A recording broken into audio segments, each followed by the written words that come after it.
बिस्मिल्लाहिर्रहमानिर्रहीम। अल्हम्दुलिल्लाहि रब्बिल आलमीन वस्सलातु वस्सलामु अला खातिमिल अंबिया वल मुरसलीन नबियना मुहम्मद व अला आलिहि व सहबिहि अजमाइन, अम्मा बाद।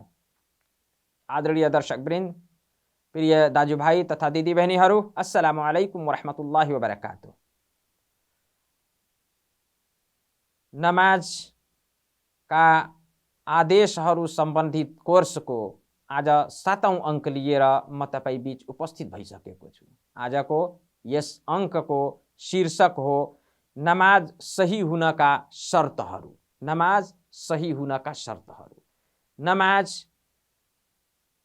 सही अर्थात् अल्लाहनेर स्वीकार हुनका केही नियम र शर्तहरू छन्, जसको पालना नमाज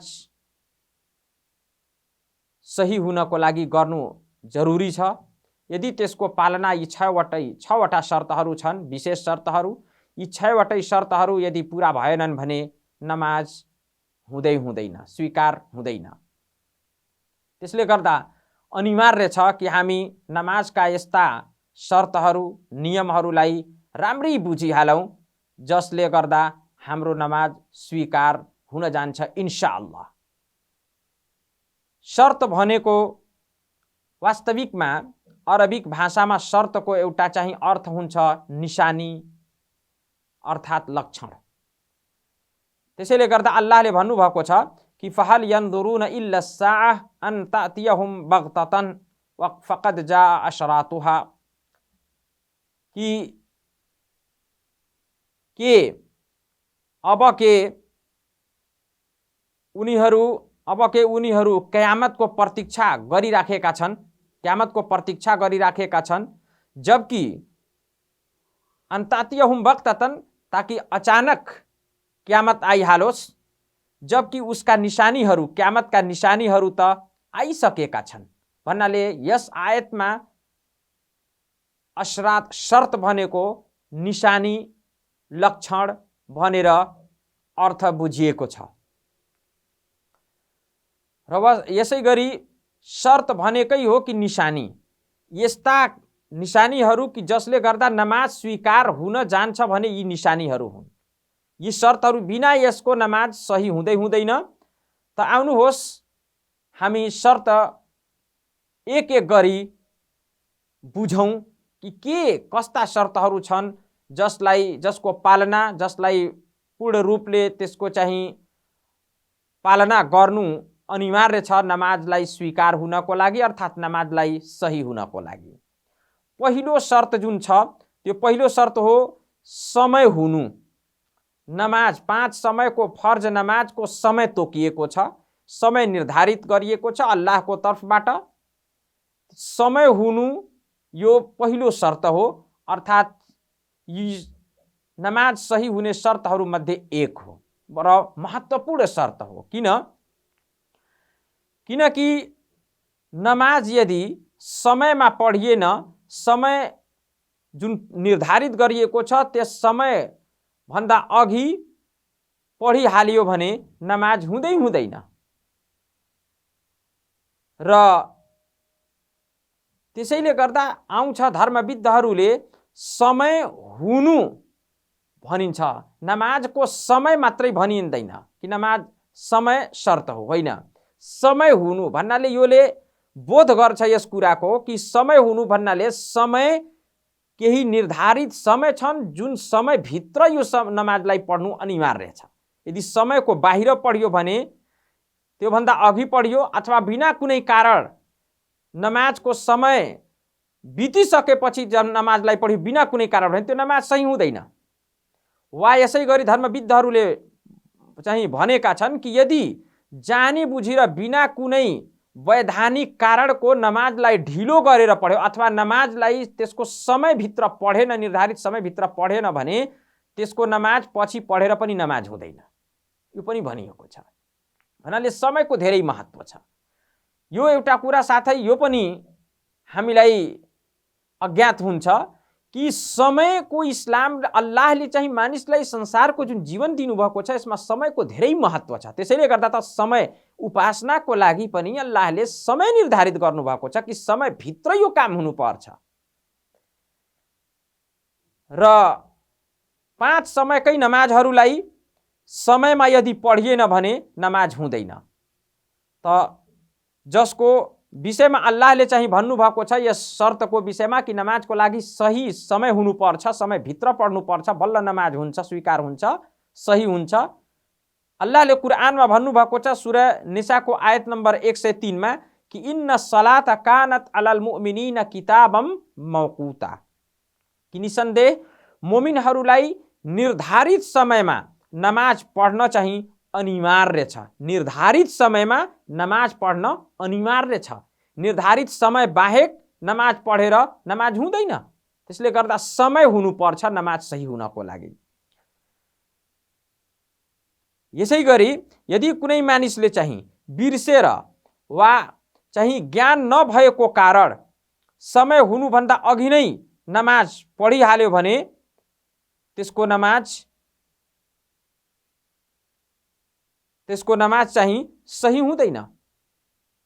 त्यसको नमाज सही हुँदैन अघि नै यदि पढिहाल्यो भने। तर पछि पढ्यो भने, तर त्यसको कारण छ पछि पढ्नुको, कुनै समय पाएन अथवा पानी पाएन अथवा तयम्मुम गर्न कुनै यस्तो जुन वैधानिक तरिकाले जसलाई कारण भनिन्छ शरीयतमा, यदि त्यस कारणले गर्दा त्यसले नमाजलाई समयमा नपढेर ढिलो गरी पढ्यो भने त्यसको नमाज हुन्छ। तर यदि कारण छैन भने, कुनै कारण नभएर त्यत्तिकै अल्छीले अथवा अन्य कारणले त्यसले नमाजलाई समय बितेपछि पढे पनि नमाज हुँदैन।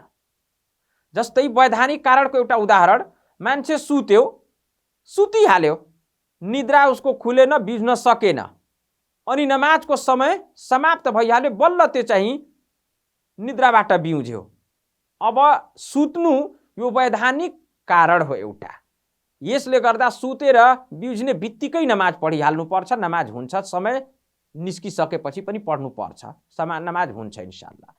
तर जानी यदि नमाजको समय छ तर जानी त्यो सुतिहाल्यो, अनि सुतेर उठेपछि नमाज पढ्छु, त्यति बेलासम्म समय निस्किसक्यो, त्यसको समाप्त भइसक्यो त्यो नमाजको समय भने अब नमाज पढ्दा पनि त्यसले नमाज पढ्दा पनि हुँदैन। नमाजका समयहरूको विषयमा 5 समयको नमाज समय घडीको समय होइन। घडी त हामी र तपाईले आजको विकसित उसमा बनाइएको हो। अल्लाहले जुन नियमले निर्धारित गर्नुभएको छ, नबीले जुन समय चाहिँ प्रश्न पार्नु भएको छ, त्यो यस प्रकार रहेको छ कि नमाजको समय चाहिँ जुहरको समय सूर्य अलिकति ढल्किनुदेखि जुहरको बेला सुरु हुन्छ, जुहरको समय नमाजको समय सुरु हुन्छ। अनि प्रत्येक वस्तुको छाया उसै जस्तो पूर्वपट्टि उसैको बराबर हुन्जेलसम्म जुहरको समय रहन्छ। अनि उसको बराबर भन्दा अलिकति बढी हुन लाग्यो भने अब असरको बेला सुरु भइहाल्छ। कुनै वस्तुको छाया सूर्यको आधारमा छ, कुनै वस्तुको छाया त्यसैको बराबर हुनदेखि अलि बढी हुन थाल्यो भने अब असरको, भन्नाले जुहरको समय समाप्त हुने बित्तिकै असरको नमाजको बेला सुरु भइहाल्छन्, असरको नमाजको समय सुरु हुन्छ। र त्यो वस्तुको छाया उसको 2 बराबर हुन जति असरको निर्धारित समय जुन छ असरको नमाजको त्यो रहन्छ। अब त्यहाँदेखि सूर्यास्त हुनसम्म केही समय रहन्छ। यो समयलाई त्यसैले गर्दा भनिएको छ, एउटा हो समय जरुरी र एउटा हो अख्तियारी। भन्नाले जुन अल्लाहले निर्धारित गर्नुभएको छ असरको नमाजको बेला, त्यो यो हो कि कुनै वस्तुको छाया उसैको बराबर हुनदेखि सुरु हुन्छ, त्यसको 2 बराबर हुन जति रहन्छ। तर त्यसपछिको जुन समय सूर्यास्त र त्यो कुनै वस्तुको छाया 2 बराबरको हुनदेखि सूर्यास्त हुनसम्म जुन समय हुन्छ, यसलाई यदि कुनै बाइदैवे कुनै कारणवश त्यसले पढ्न सकेन भने त्यो समयमा पनि नमाज पढ्न सक्छ। तर सूर्यको डल्लो यास्त हुन थालेपछि कुनै पनि नमाज पढ्नु मिल्दैन, असरको नमाज पनि पढ्नु मिल्दैन, यहाँसम्म कि सूर्यको डल्लो पूर्ण रूपले यास्त भइहालोस्। यसै गरी सूर्यको डल्लो यास्त हुने बित्तिकै मगरिबको बेला सुरु हुन्छ, मगरिबको समय सुरु हुन्छ। मगरिब नमाजको समय अब पश्चिमपट्टि सूर्यास्त हुनेतिर आकाशमा तलपट्टि जुन रातोपन देखिन्छ, त्यो रातो जसलाई शफक भनिन्छ, अरबीमा हदिसमा शफक भनेर शब्द आएको छ, त्यो समाप्त हुन्जेलसम्म मगरिबको समय रहिरहन्छ। त्यो रातोपन मगरिबको समय अर्थात् आकाशको पश्चिमपट्टि तल भागमा आकाशको तलपट्टि जुन रातोपन हुन्छ त्यो समाप्त हुनसम्म मगरिबको समय रहिरहन्छ। त्यो समाप्त हुने बित्तिकै अन्ध्यारो आउँछ। अन्ध्यारो भइहालेपछि इशाको बेला सुरु भइहाल्छ। इशाको बेला चाहिँ आधी रातिसम्म रहन्छ, आधी रातिसम्म इशाको बेला रहन्छ। त्यसपछि प्रातःकाल हुन्छ, अलि भन्नाले बिहान सुरु हुन थाले बित्तिकै चाहिँ फजरको बेला हुन्छ र सूर्य उदय हुनुसम्म फजरको बेला रहिरहन्छ। यी 5 समयका, जस्तो कि हदिसमा पनि मुस्लिम शरीफको हदिस नम्बर 1388 मा 5 समयकै नमाजको चाहिँ समय नबी सल्लल्लाहु अलैहि वसल्लमले निर्धारित गर्नुभएको छ र बताउनु भएको छ। अब यो समय चाहिँ त्यसले गर्दा घडीको हिसाबले होइन, यो समय चाहिँ गर्मी र जाडोको मौसम अनुसार तलमाथि भइरहन्छ। तर सूर्यको समय तलमाथि हुँदैन, सूर्यको आधारमा हिँडियो भने त्यो त्यस्तै हुन्छ जस्तो कि नबी सल्लल्लाहु अलैहि वसल्लमले प्रश्न पार्नु भएको छ। एउटा प्रश्न हो कि के नमाजको जुन समय हुन्छ त्यसलाई नमाज 5 समयको नमाजलाई सुरुवातमा पढ्नु अर्थात् प्रथम समयमा पढ्नु उत्तम हो कि अन्तिम समयमा पढ्नु उत्तम हो? किनकि त्यो कुनै पनि नमाजको समय एउटा सुरुवात छ, एउटा अन्त्य छ। सुरुवातको बेलामा पढ्नु राम्रो हुन्छ कि अन्तको बेलामा भने सबै नमाजहरू सुरुमा पढ्नु अर्थात् प्रथम समयमा, त्यसको नमाजको समय हुने बित्तिकै पढ्नु उत्तम हो। इशाको नमाज बाहेक इशाको नमाज अन्तिम समयमा पढ्नु चाहिँ उत्तम हो। तर हो, यदि सामूहिक रूपले जमातको साथ नमाज पढिएको छ अथवा मस्जिदमा भइरहेको छ भने सँगै पढ्नु, त्यसलाई ढिलो नगर्नु कि होइन म चाहिँ उत्तम हो भनेर इशाको नमाजमा एक्लै पढ्छु, होइन। जमातको साथ समूहको साथ नमाज पढ्नु अनिवार्य हो। त्यसले गर्दा सामूहिक रूपले नमाज पढ्नु सुरुमै पढ्नु मिल्छ र पढ्नु पर्छ। यो पहिलो शर्त हो नमाजको समय हुनुको, पुष्टि भइहाल्नु पर्छ। दोस्रो चाहिँ सानो र ठुलो अपवित्रताबाट पवित्र हुनु। सानो र ठुलो, सानो अपवित्रता भन्नाले वजु गरेर पवित्र हुन सकिन्छ, ठुलो अपवित्रता भनिन्छ जसबाट नुहाएर पवित्र हुनुपर्छ। त्यो दुईटैबाट पवित्र हुनुपर्छ। अल्लाहको नबी सल्लल्लाहु अलैहि वसल्लमले जस्तो कि भन्नुभएको छ, ला तुक्बलु सलातुन बिगैरे तहुर। मुस्लिम शरीफको हदिस नम्बर 224 रहेको छ कि नमाज, कुनै पनि नमाज चाहिँ बिना पवित्रताको कुनै पनि नमाज स्वीकार हुँदैन। र यसको लागि नमाज हो भने त्यो फर्ज हो कि नफिल हो, कुनै पनि नमाज होस्, बिना पवित्रताको नमाज हुँदैन। चाहे ठुलो अपवित्रता हो वा सानो, दुईटै प्रकारको अपवित्रताबाट पवित्र हुनु अनिवार्य छ। र जुन पनि यस्तो नमाज, चाहे नफिल हो, फर्ज हो वा यस्तो नमाज हो जसमा जुन नमाजमा चाहिँ रुकु छैन, सजदा छैन, तर नमाज हो भने त्यसको लागि पनि वजु हुनु अनिवार्य छ। बिना वजुको नमाज हुँदैन। जस्तै जनाजाको नमाजमा चाहिँ रुकु पनि छैन, सजदा पनि छैन, तर त्यसको लागि पनि वजु र दुईटै अपवित्रता, सानो वा ठुलो दुईटै अपवित्रताबाट पवित्र हुनु अनिवार्य हुन्छ। तेस्रो शर्त चाहिँ अशुद्धिबाट पवित्र हुनु। अशुद्धिबाट पवित्रता भन्नाले लगाएको लुगा 3वटा कुराले चाहिँ पवित्र हुनुपर्छ। 3वटै कुरामा अशुद्धिबाट लगाएको लुगा, शरीर र यसै गरी पढिने ठाउँ, यो 3वटैलाई पवित्र हुनुपर्छ भनेर अशुद्धिबाट पवित्रता प्राप्त गर्नु। यसको दलिल, यसको प्रमाण छ कि नबी सल्लल्लाहु अलैहि वसल्लम को सँग भएको एउटा चाहिँ घटना जुन हदिसमा आउँछ र हदिस बुखारीको र यसै गरी मुस्लिमको पनि हदिस हो। यो बुखारीको हदिस नम्बर 223 र मुस्लिमको हदिस नम्बर चाहिँ 287 रहेको छ कि एउटा बच्चालाई, सानो बच्चालाई अल्लाहको नबी सल्लल्लाहु अलैहि वसल्लम कहाँ ल्याइयो, जुन चाहिँ मात्र दुध खाने उमेर थियो, त्यसको दुध खान्थ्यो, खाना चाहिँ आहारहरू चाहिँ केही पनि खान्थेन, अनाज खान्थेन।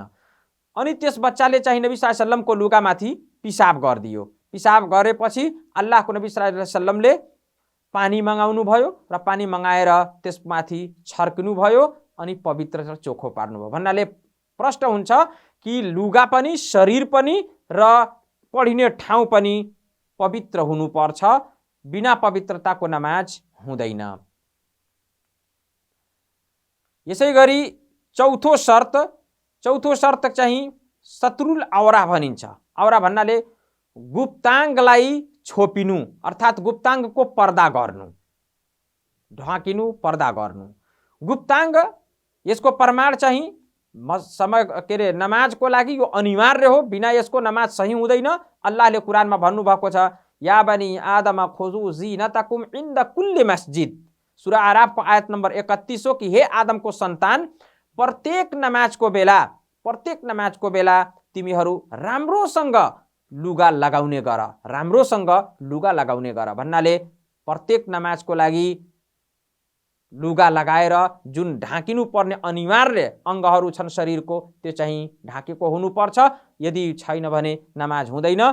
तर यदि हदिसमा पनि यस्तै प्रकारको नबी सल्लल्लाहु अलैहि वसल्लमले भन्नुभएको छ। अबू हुरैरा रदियल्लाहु ताआला अन्हुको हदिस वर्णन हो कि अल्लाहको नबी सल्लल्लाहु अलैहि वसल्लमले भन्नुभयो, ला युसल्ली अहदुकुम फी थौबिल वाहिद लैसा अला आतिकैहि शै मिनहु शै। बुखारीको हदिस नम्बर 361 रहेको छ यो कि तिमी मध्ये कोही पनि एउटै लुगामा नमाज नपढोस्, कि जसले गर्दा, भन्नाले तलपट्टि मात्रै लुङ्गी जस्तो लगाओस् अनि माथि त्यसको शरीरमा केही पनि नहोस्। लैसा अला आतिकैहि मिनहु शै, कि त्यस लुगाबाट त्यसको दुवै काँधामाथि केही पनि नहोस्। यस्तो अवस्थामा तिमी मध्ये कोही पनि नमाज नपढोस्, भन्नाले नमाज हुँदैन। तर हो, यदि कोही व्यक्ति छ जोसँग मात्र एउटै लुगा छ, मात्र तल लगाउँछ भने माथि आउँदैन, माथि लगाउँछ भने तल जाँदैन, के गर्ने यस्तो अवस्थामा? यो चाहिँ बाध्यताको अवस्था मानिन्छ, यो छुट्टै अवस्था हो। यस्तो अवस्थामा यदि लुगा छैन, एउटा मात्रै सानो लुगा छ जसले माथि ढाकियो भने तलको चाहिँ खुल्ला हुन्छ, खुल्ला र तलको ढाकियो भने माथिको खुल्ला हुन्छ, यस्तो अवस्था छ भने यो चाहिँ विशेष अवस्था हो र इस्लाममा यसको छुट छ। फत्तकुल्लाह मस्ततातुम को अन्तर्गत यो पर्छ कि अल्लाहले तिमीलाई जति शक्ति दिनुभएको छ त्यति नै अल्लाहसित डर मान्ने गर। भन्नाले यदि बाध्यता छ भने एउटै लुगामा पनि नमाज हुन्छ, तर हुँदा हुँदै अथवा सक्षम भएपछि पनि कि मसँग 6 कपडा लुगा लगाउने र दुवै काँधा कम्तीमा छोप्ने र चाहिँ सत्रुल औरा। नमाजको अवस्थामा पुरुषको लागि विशेष रूपले जुन गुप्ताङ्ग भनिन्छ त्यो दुवै काँधा समेत नाभिदेखि घुँडासम्म यो सत्रुल योलाई छोपिनु पर्छ, ढाकिनु पर्छ। त्यसले गर्दा यदि कसैले हाफ गन्जी लगाएको छ भने नमाज हुँदैन। तर हो, फुल गन्जी लगाएको, यहाँसम्म आधी बाहुलाको गन्जी लगाएको छ भने नमाज हुन्छ। तर उत्तम हो कि राम्रोसँग श्रृङ्गारको रूपमा राम्रो लुगा लगाएर अल्लाहको अगाडि नमाज पढ्ने गर, जस्तो कि हदिसमा आउँछ। त्यसैले गर्दा जस्तो कि इब्ने अब्दुल बर रहमहुल्लाहले भन्नुभएको छ कि यस कुरामा धर्मविद अर्थात् सम्पूर्ण धर्मविदहरूको सहमति छ कि जसले पनि क्षमताको बावजुद, क्षमता छ कि त्यसले गुप्ताङ्गलाई, नमाजका लागि जुन गुप्ताङ्गहरू निर्धारित गरिएका छन् ती गुप्ताङ्गलाई छोप्न र ढाक्न सक्छ, क्षमताको बावजुद यदि कसैले नाङ्गो नमाज पढ्यो भने त्यसको नमाज कदापि सही हुँदैन। 5औं शर्त जुन हो त्यो हो किब्ला भनेको खाने काबा जुन अल्लाहले निर्धारित गर्नुभएको घर मक्कामा जुन पर्छ त्यो काबा, जसको परिक्रमा गरिन्छ हज र उम्राको बेला, र त्यत्तिकै नफिली चाहिँ परिक्रमा पनि गरिन्छ। त्यो हो अल्लाहले स्थापित गरे, मक्कामा स्थापित अल्लाहको घर काबा, त्यो हो किब्ला। सम्पूर्ण मुस्लिमहरूको लागि त्यतैतिर फर्केर नमाज पढ्नुपर्छ। त्यसले गर्दा फर्ज नमाजहरूको लागि किब्लातिर अनुहार फर्काएर नमाज पढ्नु यो अनिवार्य हो। बिना किब्लातिर फर्काइकन यदि कसैले फर्ज नमाज पढ्यो भने त्यसको नमाज हुँदैन। अल्लाहले भन्नुभएको छ कुरानमा, वमिन हैथु खरजत फवल्ली वजहका शत्रल मस्जिदिल हराम, कि तिमीहरू जहाँबाट पनि निस्कदा मस्जिद हरामतिर अनुहार फर्काइहाल। जहाँबाट पनि होस् मस्जिद हरामतिर अनुहार नमाजको बेला, फर्ज नमाजको बेला हुनुपर्छ हो। तर नफिल नमाजहरूको लागि यो अनिवार्य हुन त त्यतै फर्केर गर्नुपर्छ। तर यदि कसैले यात्रामा छ, सवारीमा हिँडिरहेको छ भने सवारीको मुख किब्लातिर छैन भने त्यसले बाध्यताले गर्दा तर नमाज त्यसले पढ्न चाहन्छ नफिल नमाज भने त्यसले पढ्न सक्छ। त्यसमा शर्त छैन, नियतले हुन्छ। तर फर्ज नमाज अनिवार्य 5 समयको नमाजको लागि अनिवार्य हो कि किब्लातिर फर्किनु पर्छ। यसै गरी 6औं जुन शर्त छ नमाज सही हुनको लागि त्यो नियत हुनुपर्छ, निदो हुनुपर्छ। नमाजको समय यो समयको नमाज, जस्तो कि उमर बिन खत्ताब रदियल्लाहु ताला अन्हुको हदिस, प्रसिद्ध हदिस, बुखारीको पहिलो हदिस हो। इमाम बुखारीले जुन आफ्नो सही बुखारीमा वर्णन गर्नुभएको छ त्यो पहिलो हदिस हो। उमर बिन खत्ताब रदियल्लाहु ताला अन्हुको वर्णन छ कि इन्नमल, अल्लाहको नबी सल्लल्लाहु अलैहि वसल्लमले भन्नुभयो, इन्नमल अमालु बिन्नियात व इन्नमा लिकुल्लि इम्रिइन मा नवा।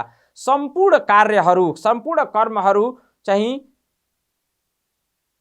नियतमा आधारित हुन्छन्, नियतमा निर्भर छन्। जुन नियतले पढिन्छ त्यही पाइन्छ। त्यसले गर्दा नमाजको लागि नियत हुनु अनिवार्य छ। तर नियत मुखले भन्नु यो नियत होइन। मुखले भन्दाखेरि त भनाइ भइहाल्छ, नियत हुँदैन। नियत भनेको मनमा राखेको कुरा, मनमा ज्ञान भएको कुरा जुन मुखले भन्नु पर्दैन, मनको कुरालाई नियत भनिन्छ। प्राय हाम्रो मुस्लिम समाजमा पनि कतिपय सिकाइन्छ, आफ्नो आफ्नो तर्फबाट विश्वास चाहिँ आफ्नो तर्फबाट आफ्नो भाषामा यो यस्तो प्रकारको नियत गर्नुपर्छ, यो भनेर गर्नुपर्छ। भन्नु चाहिँ नियत होइन साथीहरू, भन्नु मुखले यो बिदअत हो।